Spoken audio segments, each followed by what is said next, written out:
Are you suggesting that there's a bomb in this room? Eli, it's easy. Hey, the bomb Christian, not Muslim. What's the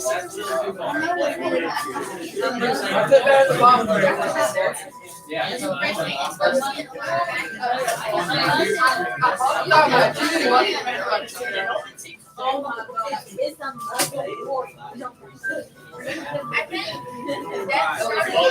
So I'm most concerned, most interested in doing well on the 6 questions.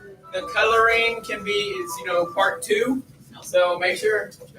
Oh, we're gonna answer the coloring first. Yes. So right or wrong color. I said interpret my eyes. What's that mean? It means there's no right or wrong color. So I can do it however I want. Yes. Hooray.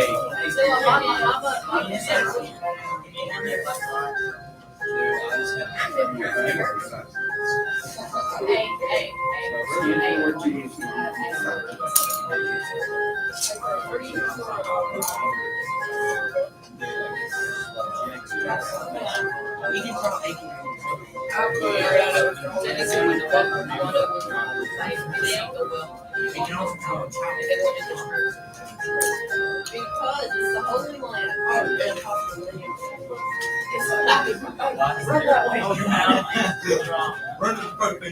Eight for Christian patients.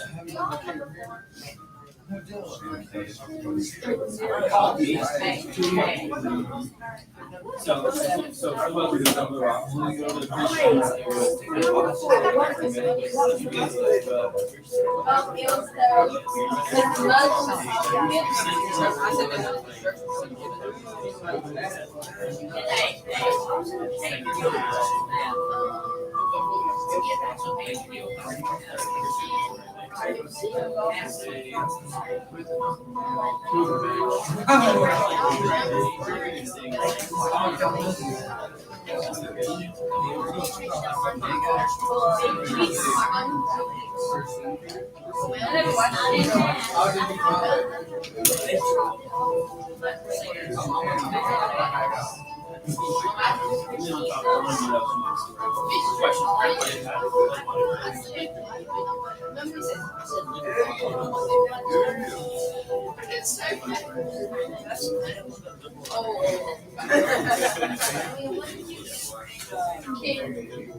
I'm just preparing myself for the future. That's actually smart.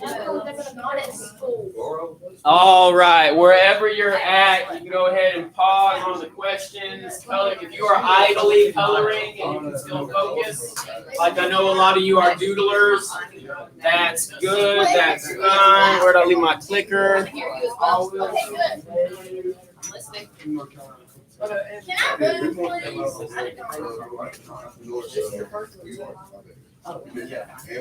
please?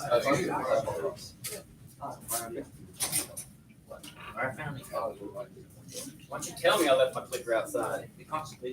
All right, so like I said, these are pre-reading questions, and the pre-read and the questions, bit of a mental review. It is going to be important a little later, so the better you are able to read it, the more questions you're able to answer, the better off you'll be. If you didn't get to all 6 of them right this second, that's fine. That's fine. I'm going to move on, okay?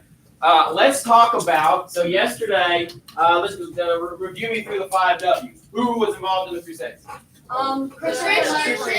At its simplest, it was Christians versus Muslims. You can expand that to say Europe versus the Middle East, although it's a little more amorphous than that, but generally speaking, that was the geography. Plenty of individual personalities involved, but at its biggest level, Christians versus Muslims. Good. What was a crusade? Holy war. Holy war. What does the word croy mean?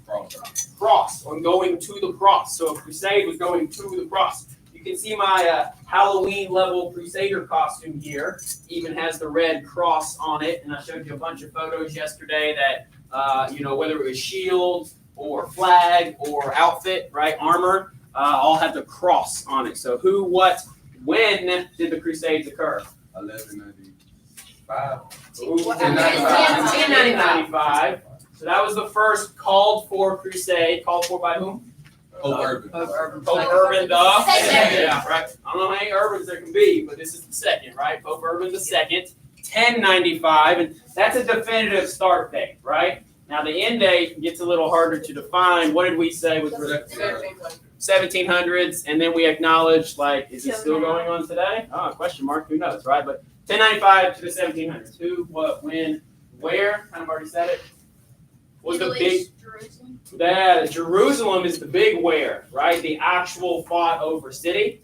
And then what I kind of already said is the Crusaders, Christian Crusaders coming from Europe, Muslim Saracens predominantly in the Middle East, and then they meet in Jerusalem because that was the prize. That was the prize. You could also say there were battles in North Africa, Egypt, elsewhere throughout the Middle East, because Jerusalem wasn't the only city to hold. From a military perspective, you can't just hold one city and say that you won the war. You want to hold a wide expanse of geography. So there were other cities involved in battles as well. Who, what, when, where? Was the big why? What was the big why from the Christian perspective? Take care of the holy city of Jerusalem. To gain back Jerusalem and all the holy things inside of it, right? Big part of Christian piety or behaviors was to make the pilgrimage to Jerusalem. Now, it's not quite the same as being one of the pillars in Islam, where you have to make the pilgrimage to Mecca. But Christians visiting Jerusalem, that was an important part of their early faith. And even still today, say vacations to the Holy Land or IsraelTours.com, something like that, right? Christians still like to visit the Holy Lands to see where Jesus walked, to see where the temple used to be, all those things. So Christians visiting Jerusalem, that mattered to them, and they couldn't do that if it was in Muslim possession, Muslim hands. What was the reason from the Muslim perspective? Why did they care about Jerusalem? Because they wanted the wealth. They wanted the Same thing. Yeah, so they're saying wealth, and I think your article does say the word wealth. That's fine, I'll buy that for sure. Eric sums it up with the same thing. That's right. The Dome of the Rock is in Jerusalem. Do you remember when we were talking Islam? I showed you that wide expanse, the wide view of Jerusalem. It was like brown, brown, brown, brown, brown, gold. Brown, brown, brown, brown, brown. That gold dome is the Dome of the Rock, and that's a holy site inside of Islam. So again, you have three major world religions, Judaism, which birthed Christianity, and Islam, that now care about the same city. So, naturally there's going to be no conflict over that. Wrong. Lots of conflict over that. So good. I think we got the 5 W's, whether you just straight up remembered it from my awesome presentation yesterday or the article helped remind you. I think you got the 5 W's pretty well. Good job. Let's talk about Crusaders and Saracens in the world today. Have you heard either of these words in common use today? No. No? Hard no? Anybody? A Crusader or a Saracen? Now, I'll buy Saracen. I'll buy that you haven't heard that word. That's a little more uncommon. What about Crusader, though? Never heard the word Crusader in common use? I bet Jackson, give me a yeah. Jackson, have you heard the word Crusader used? Yes. How? This class. In this class. Thank you. Well, definitely, but I've heard of crusades before, like Okay. sailing over. Let me maybe jog your memory a little bit. I bet I can point out to you how you've probably heard of Crusaders before. Now, like I said, Saracen, you probably haven't heard that one as much, and I did have to elaborate on that yesterday so that you could fill out your 5 W's. This is an English rugby team named the Saracens. So England, I know that's not America, right? But in England, they have named their soccer team the Saracens. And so what do you think they might be trying to say about themselves, right? We got the Cowboys and the Dolphins and the Chargers and the Broncos. Like, when a sports team names themselves, they're probably trying to say something. What are they trying to say about themselves? They're warriors. The fight to the end, honor bound, such like that. So, I ultimately in pro sports, it's not like you really play for that name on your jersey, right? You're probably playing for that paycheck. But this team naming themselves the Saracens they're probably using it as a synonym for warrior. That's what I would take out of that on the little bit of reading I did. I'm not a rugby fan, so I had to do some research. How about this one? American Gladiators has a character named Saracen. And I would argue, now I grew up watching this variant of American Gladiator. I don't know, did you guys catch the resurge? There's been a couple of different new attempts to do American Gladiator. I might say that American Ninja Warrior is an attempt to kind of be like the American Gladiators. You should go. This was a TV show where these strong, fit, hulking individuals, men and women, would do feats of strength, competition style, all that kind of stuff. Made for great television. Well, one of the early characters was Saracen. And if you're not studied in the world, you probably wouldn't catch that. But now that you are studied, now that you are taught well, you probably would be like, oh, I bet he's trying to say he's a warrior. I bet he's trying to say he's honor bound to crusade, to conquer, or, all the things that Saracen would mean. So, funny word if you don't know what it means, but now that you know what it means, you probably understand what they're saying a little bit better. Here's a bicycle brand named Saracen. I'm not familiar with this brand. I used to be into cycling a little bit, so I know a little bit about bikes, but I'm not familiar with this brand, but this brand is named Saracen. Any Friday Night Lights fans? TV show? I watched this whole TV show a couple years ago. One of the main characters is named Matt Saracen. Now, I don't know if there's a direct connection. Maybe it is just a family name, but I'll tell you, I thought, wow, what a funny last name the first time I watched the show. And then as I did my own studying and research so that I could teach you guys, Saracen. I wonder what they're trying to say. And then finally, far out connection here. This is Sam Houston. Sam Houston was the leader of the Texas Revolution, the Texans in the Texas Revolution. He was not at the Alamo, but he was a commander of the rest of the war that cried, "Remember the Alamo," and all that. His horse in battle was named Saracen. And I wonder what he's trying, maybe he's trying to say the same thing. My horse is a warrior. My horse is honor bound, all that kind of stuff. So again, just like the more you know, the more you're going to start to see the world. Just like dipping that candle into the wax. First time I read a lot of this stuff, American Gladiator, Friday Night Lights, I didn't catch that. And what I'm really trying to give to you is maybe 10 or 15 years earlier education than I ever had. So now you are well studied in the world, and you will catch the word Saracen when you see it in the future. All right, now, so that was a lesser known term, Saracen. What about Crusader? TJ, what'd you tell me yesterday? Well, how have you interacted with the Crusades before? In the video game series Assassin's Creed. TJ told me while we were walking to the bathroom, he's telling me about he plays a video game Assassin's Creed. Now, I used to be a guy that was like, man, why do young people waste their time playing video games? They could do better things with their brain, blah, blah, blah, right? Crusty old adult who says get off the video games. But I have realized a lot of the video games y'all play actually do have a pretty historic background. Call of Duty, Medal of Honor, Assassin's Creed has a wonderful backstory to it.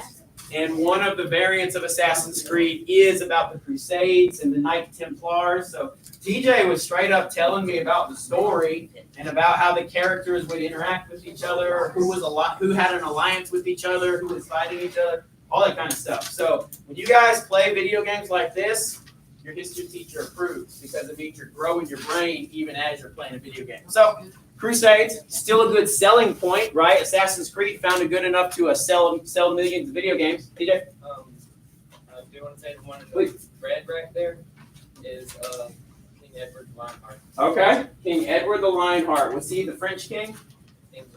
English. King Richard the Lionheart? No. Richard. Okay. Remember, there's the alliance from the English, the French, and the Germans. But unfortunately, it wasn't much of an alliance because they fractured and they went different directions. So King Richard the Lionheart. Again, not trying to make you memorize a lot of names, but that's one that should stick out to you. So, Didn't he drown? no, that was the German king, Frederick. Good, Delaney, you caught that. I'm glad. The Caped Crusader, a.k.a. No, Batman. Yeah. So this word Crusader has been in comic book folklore. Obviously, that becomes television and movies for Batman as well. Crusade, Crusader. You have heard this word before. What else we got? Oh, here's the big one. I really thought someone would say this, but you didn't. That's fine. Let me try to see if now this makes sense. Has you ever heard of a sports team called the Crusaders?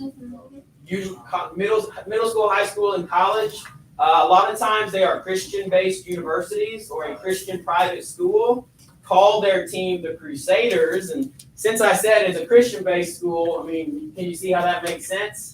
They are saying we are, right, I came in here kind of comically, kind of sarcastically. I already showed you that one meme. Excuse me, sir. You don't want to talk about our Savior, Jesus Christ.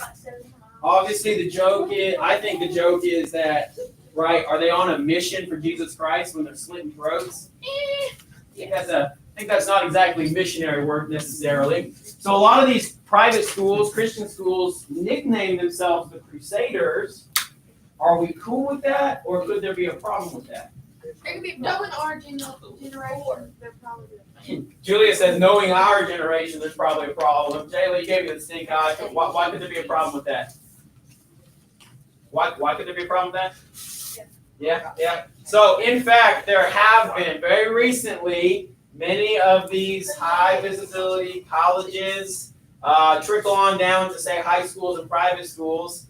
Cancel culture, okay, whatever you think about that. I'm not making some big statement here, but a lot of these university nicknames that used to be Crusader they had to drop it, they have to change it. Sometimes they even backpedal and apologize. Like, we're sorry for the trauma that our team nickname has caused so many people. It's said that the word Crusader is hateful, or it sponsors hate and dissension, and it's a hate group type of a thing. So it's kind of interesting how what was honorable for so long, right? I mean, these universities were called Crusaders for a really long time.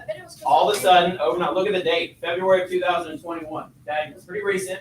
Kind of coming off of the that peak of cancellation of statues and nickname, like all the stuff, right? It connects with our recent world history, where these universities have had to change their Crusader nickname. So I don't know about every other team there, but the Valparaiso University in Indianapolis, Indiana, Valparaiso, Indiana, they changed their nickname for all the reasons that I just said. So we're not, I hope what you'll see is that we're not just stuck in 1095.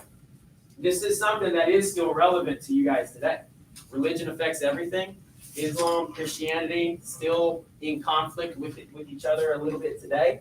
And it all has the origins in these ancient crusades. So let me remind you a little bit about the Second Crusade, because we're about to watch a video that I hope is going to bring it to life for you. It's actually a Hollywood movie.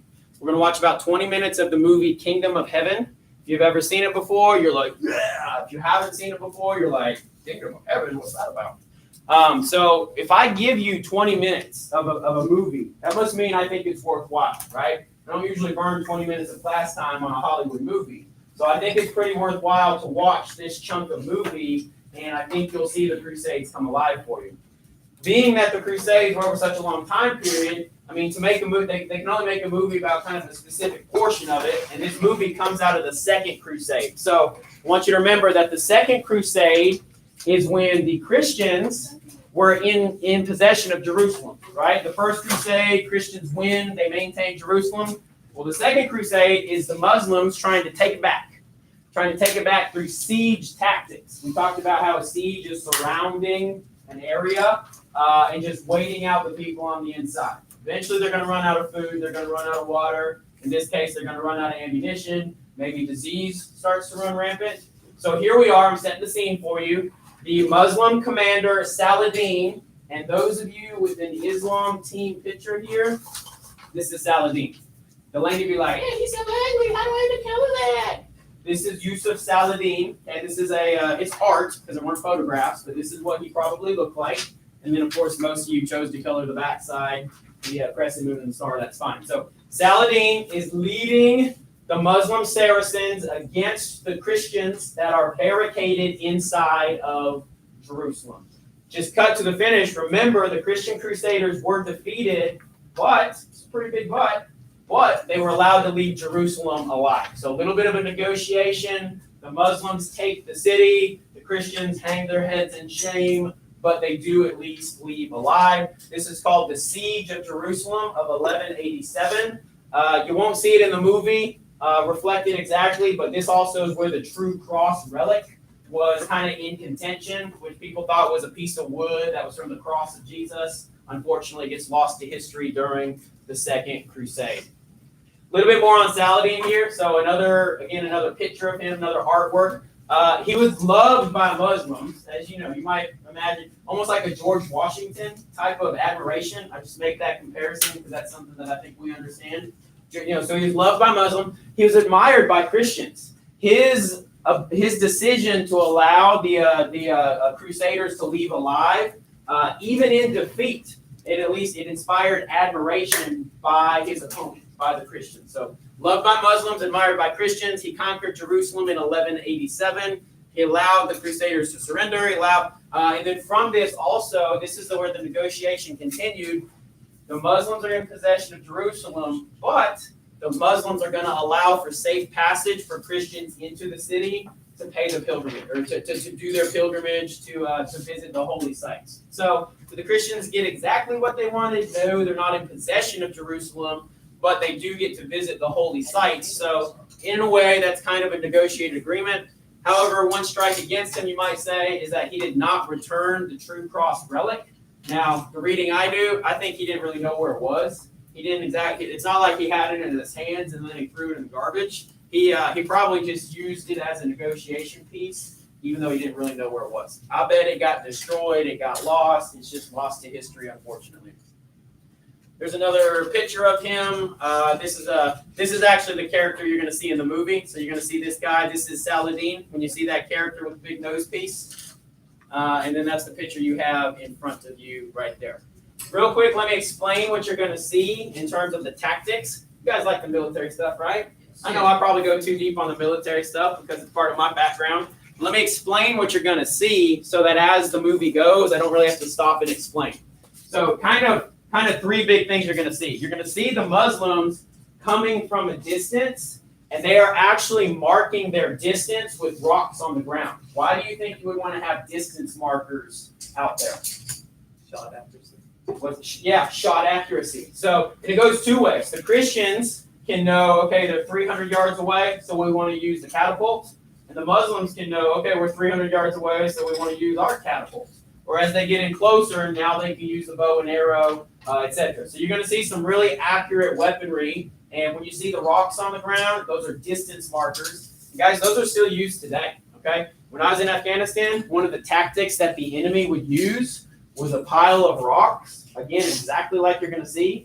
And what they would do, they would say, okay, if the Americans are driving their vehicles past the pile of rocks, we know we have 15 seconds before we would want to ignite the bomb, the IED. So they would use the same, and they try to make it look inconspicuous. Okay, it wasn't like a neon sign saying this is the marker. But if I use this pile of rocks as a marker, I'm able to time out 15 more seconds and then ignite the IED. So that's a tactic that is still used today. You're going to see the walls get breached. What does breach mean? Is that a word you guys use? Open force. Bust in. I like that slang term. Yeah, you're going to see them bust in. So this screen grab, this image right here is it's the moment right before the breach. And in the movie, you're going to see the walls get busted in, to use Delaney's words, and then the Muslims are going to rush in. So that's a big part of a siege is if the people inside the city are protected until the walls crack. When the walls crack, now the other army can rush on in, and essentially the defeat is imminent at that point, followed by surrender. Okay, so once the breach happens, that's kind of like, okay, you win. The Christians surrender, and we're going to actually see that negotiation conversation between Saladin and the Christian leader, who is Orlando Bloom in the movie. You guys need to go to the bathroom before I click play? Is that a yes? Okay. Was that your question, Brandon? I got you. Let's go to the bathroom. When we come back, we'll click play on this, and then we'll still do a couple more things after that too. Chop chop.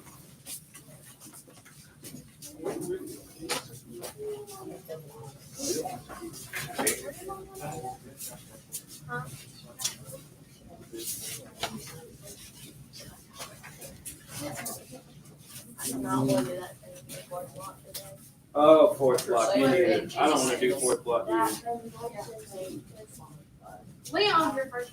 Yes, actually. Makes sense. Actually, sit with.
Yeah.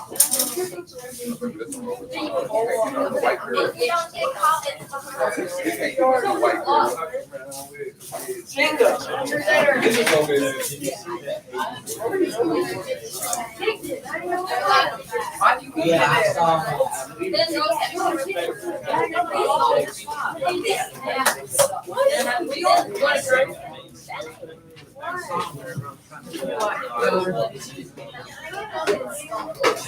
and I walked out.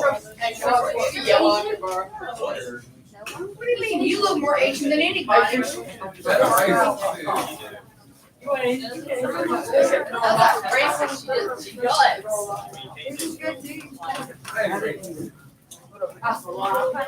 I can't make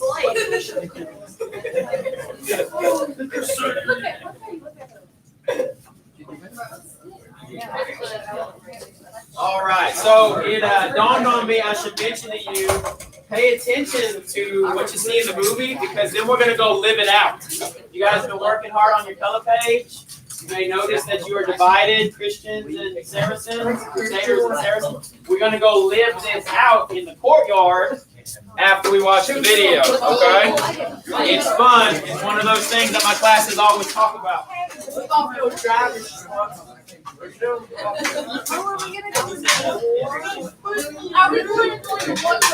We are going to war. We're going to go to war. All right, so let me explain real quick. This is a, hey, my turn, back to me. This is a playlist, and so if you see a small jump from like scene to scene, that's because it's probably just clicking through the playlist scenes, okay? So here we go. After one ad, of course. You're on part 3. It is? Oh, dang. Is that part 1? I don't know. Hang on just a second. You're on part 1.